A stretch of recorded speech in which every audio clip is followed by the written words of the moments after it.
A royal expert says one tiny telling moment from the Duke and Duchess of Cambridge's trip to Belize reveals how the Duke of Duchess of Sussex lost public sympathy.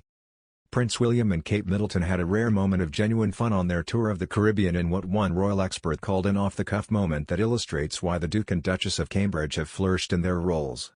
And, writing for news.com.au, Daniela Elser says the encounter shows exactly why the royal career of Harry and Meghan, Duke and Duchess of Sussex, has hit the rocks. After getting off to a dicey start, with the Duke and Duchess of Cambridge being forced to pull out of a planned visit to a Mayan village after it emerged that locals were planning a protest over a land dispute with one of the charities of which Prince William is patron.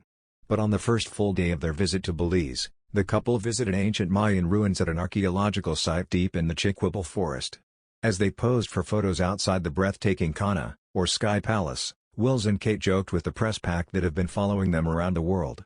A candid video clip shows the moment that the prince pointed out that the rival photographers were straying into each other's shots.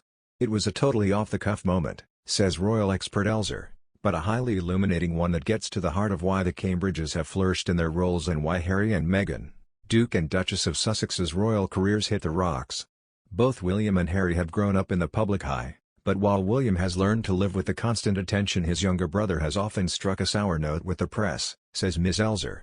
One royal correspondent told The Guardian that Harry clearly didn't enjoy his royal duties. Any engagement that I met with him he just scowls at us. I can't stress that clearly enough, he can't hide his disdain.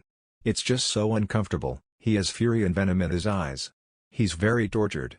Peter Hunt, former BBC royal correspondent, said during an interview in 2020.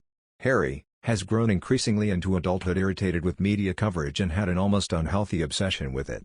Harry was so unhealthily fascinated with his own coverage, Mr. Hunt says, that he would even read the comments beneath the articles online.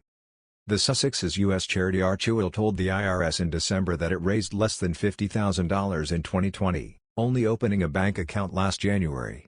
And documents for their UK charity Sussex Royal, which changed its name to MWX Foundation in 2020 and is currently being dissolved, show that between June 2020 and June 2021 spent more than $55,000 on legal fees including attorneys' costs for wrapping up the non-profit.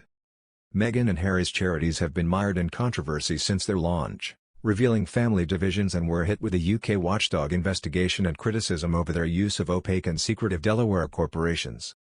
UK Companies House filings show the defunct British charity had more than $380,000 in its accounts in 2020. And spent at least $55,600 on attorneys, including about $35,000 to Harbottle and Lewis and $20,600 to an unidentified law firm.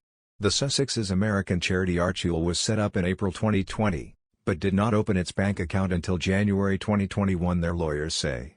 Archie received its first deposit the following month, according to the foundation's filings. Charities are required to file a public Form 990 with the IRS each year which details their finances. Most charities that receive less than $50,000 are only required to file a postcard with some very limited information.